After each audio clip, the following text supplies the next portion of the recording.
Setiap hari, ia membersihkan toilet yang menjijikkan. Namun, saat kembali ke selnya, dia akan mengisi ember dengan air, menggunakannya sebagai beban untuk melatih kekuatannya. Melatih serangan lutut dengan menggunakan sandbag setiap harinya. Hari demi hari, bahkan sipir pun memperlakukannya dengan baik. Melihatnya selalu membersihkan toilet, sang sipir pun berkata, "From tomorrow we're gonna get a better cell, we're gonna be working in the prison line." No.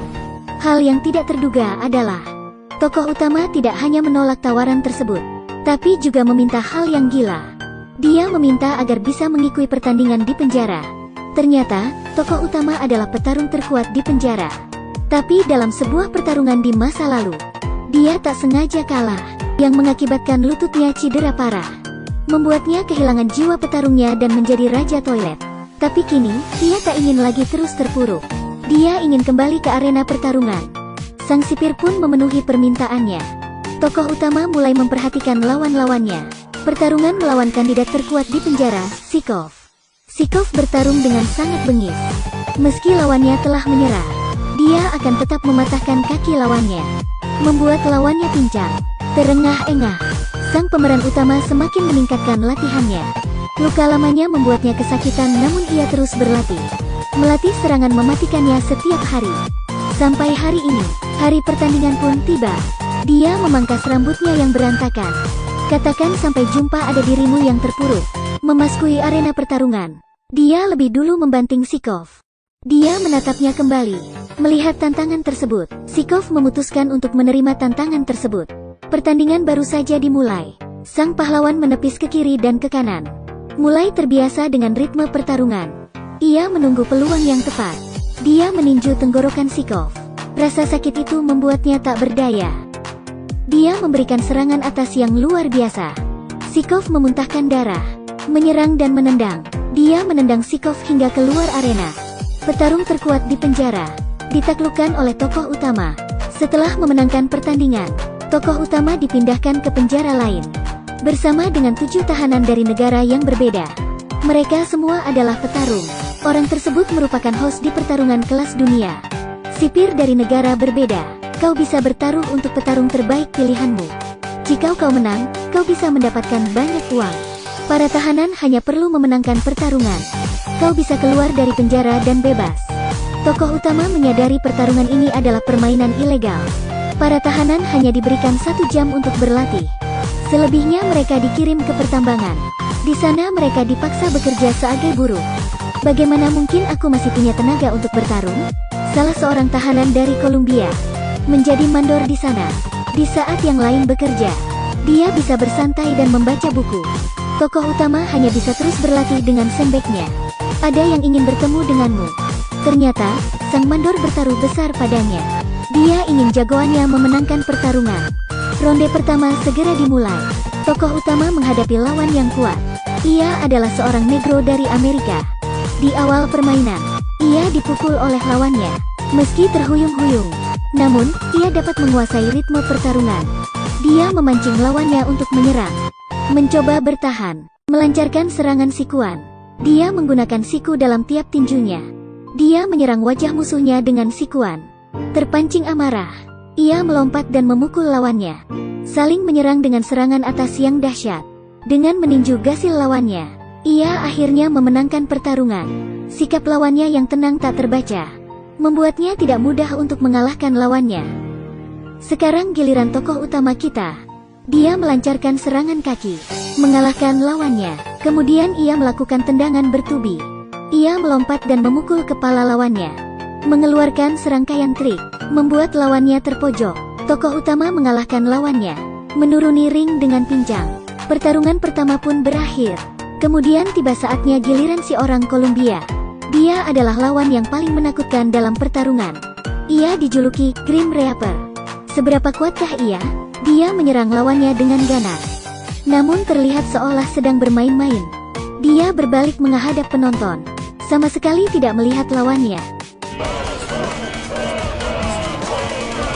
Ia merasa bosan. Awalnya ia membiarkan lawannya melayangkan beberapa tinju. Dia tidak memberikan tendangan. Kemudian ia mulai melancarkan serangan balik.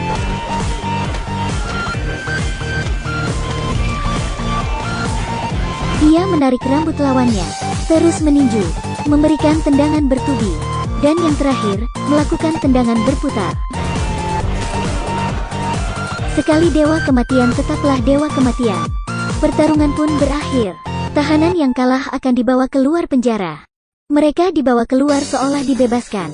Namun sebenarnya, mereka akan ditembak mati di luar. Setelah pertarungan pertama berakhir, sang Grim Reaper dan tokoh utama menjadi terkenal.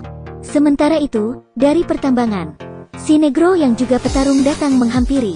Ia terus-terusan memprovokasi tokoh utama. Tokoh utama memberikan serangan. Ia meninjunya. Si Negro tersengal. Namun, ia malah tertawa.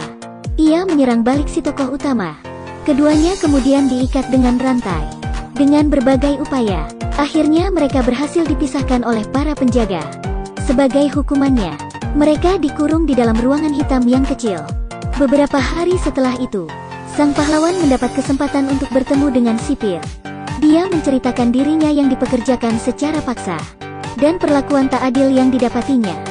Sang sipir pun merasa geram. Ia mencari dalang dari kontes pertarungan tersebut. Namun, pihak utama yang tersembunyi berkata, "Kalahkan saja, Grim Reaper agar kau bisa menang." Tokoh utama merasa kelelahan. Ia berkata sang sipir bisa mendapatkan banyak uang. Sipir yang tergoda pun segera bergabung dengannya. Pada hari yang dinanti, pemeran utama dan si Negro dipaksa bekerja ekstra. Yang kumakan setiap harinya hanyalah lumpur. Bahkan tidak ada roti. Mereka berdua menyadari diri mereka telah ditargetkan. Jadi, mereka memutuskan untuk bekerja sama. Karena mereka tidak diizinkan berlatih, maka mereka berlatih sambil bekerja. Mereka diam-diam berlatih push up, melatih semua serangan. Mereka berlatih sekuat tenaga. Mereka meningkatkan intensitas latihan mereka. Melempar batu bukan latihan yang bagus. Pastikan kau melemparnya dari belakang untuk meningkatkan kesulitannya. Terkadang dalam latihannya, kaki sang tokoh utama sering terluka. Si Negro memetik beberapa tanaman, dan secara diam-diam memberikannya kepada tokoh utama. Dia mengatakan bahwa tanaman tersebut dapat mengobati lukanya. Merasa usaha mereka berhasil, mereka semakin fokus berlatih. Dalang di balik pertandingan tersebut merasa sedikit cemas. Penjaga tahanan mencari si Negro. Tanpa mengatakan apapun, dia memukulinya dengan membabi buta. Keesokannya, saat tokoh utama sarapan, aku tidak melihat si Negro sama sekali. Dia berjalan menuju selnya dan mencoba melihatnya. Dia melihatnya dipukuli sampai babak belur. Jangankan bertarung, untuk duduk saja sulit. Ia kemudian mengetahui bahwa lawannya di pertarungan selanjutnya adalah si Grim Reaper. Dia adalah Dewa Kematian di penjara. Dia sangat menggebu-gebu. Gerakan dan gaya bertarungnya sangat cepat dan mematikan. Dan hal tersulit adalah gerakan kakinya yang sangat cepat. Hal itu membuat gerakannya semakin luwes saat bertarung. Dia juga bisa melompat-lompat sambil mengangkat barbel. Dia adalah lawan yang mengerikan. Siapa sebenarnya yang sial? Tentu saja lawan selanjutnya, si Negro. Di bawah siksaan penjaga penjara, aku sangat lelah hingga tak sanggup mengangkat tinju. Apakah ini kematian yang sudah jelas? Sang pahlawan sudah tak tahan lagi. Dia memutuskan untuk membantu si Negro. Di pertambangan, tokoh utama memanfaatkan kesempatan sipir yang sedang tipis untuk menggunakan palu dan memukulkannya ke arah rantainya dan si Negro. Ia tidak menyangka palunya akan hancur, sementara rantainya tidak tergores sedikitpun. Si sipir mengetahui mereka mencoba kabur dan mengerahkan teman-temannya untuk bergegas menyerbu. Untungnya mereka tidak bersenjata. Tokoh utama melayangkan satu tinju, sangat mudah mengalahkan mereka semua. Dia memegang sipir yang lain, membantingnya, mengambil kunci yang ada di pinggangnya. Dia membantu si Negro melepaskan borgolnya. Si Negro berlari menaiki bukit, tapi seorang sipir dengan pistol tiba-tiba muncul. Tokoh utama bergegas memungut sebuah batu, melemparkannya ke arah sang sipir. Melihat si Negro berhasil kabur, tokoh utama hanya menghela nafas lega. Enmun, seorang sipir bergegas dari belakang dan melumpuhkannya. Ketika ia terbangun, dia sudah ada di penjara. Agar permainan dapat berlanjut, dalang di balik permainan memutuskannya sebagai pengganti si Negro. Bertarung sampai mati, si sipir menonton tepat di depan tokoh utama. Melihatnya membuat tokoh utama merasa telah dikhianati. Aku bertaruh 5 juta untuk si Grim Reaper. Ucapannya membuat tokoh utama marah. Dia bertekad untuk memenangkan pertarungan ini. Tibalah saatnya bertarung.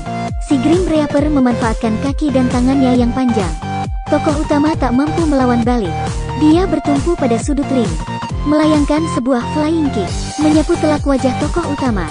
Serangan atas berikutnya membuat tokoh utama berdarah dan terhuyung. Tokoh utama melompat untuk memberikan serangan balik dan memberikan lawan serangan berputar. Tetapi lawannya menangkap kakinya dan memukul luka di lututnya. Tokoh utama berteriak kesakitan. Namun ia mampu menendang lawannya dengan cepat.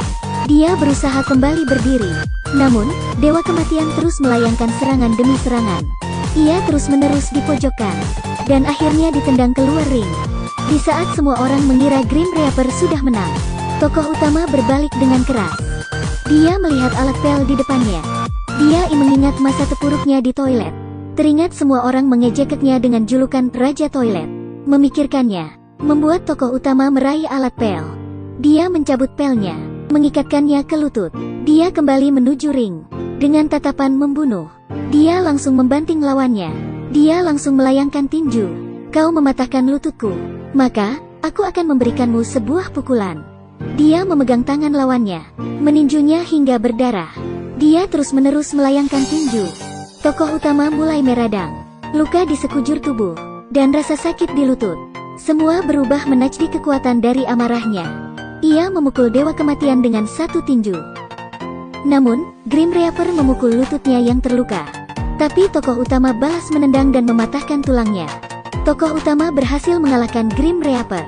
Dia menunjuk si sipir dengan marah. Kemudian, berbalik dan perlahan meninggalkan tempat tersebut.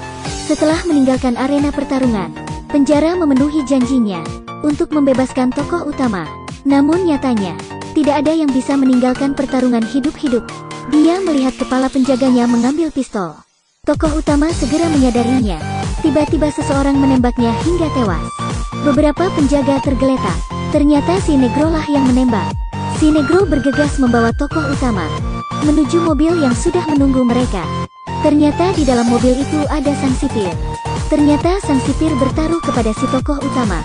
Yang diucapkannya saat pertandingan dilakukan hanya untuk membangkitkan amarahnya. Karena si sipir tahu, membuat marah sang tokoh utama dapat membangkitkan kekuatannya yang tersembunyi.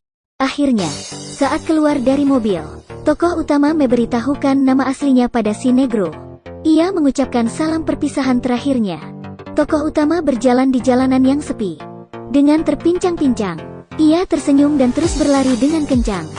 Dia tertawa keras. Sekarang, akhirnya dia bisa mendapatkan kebebasan yang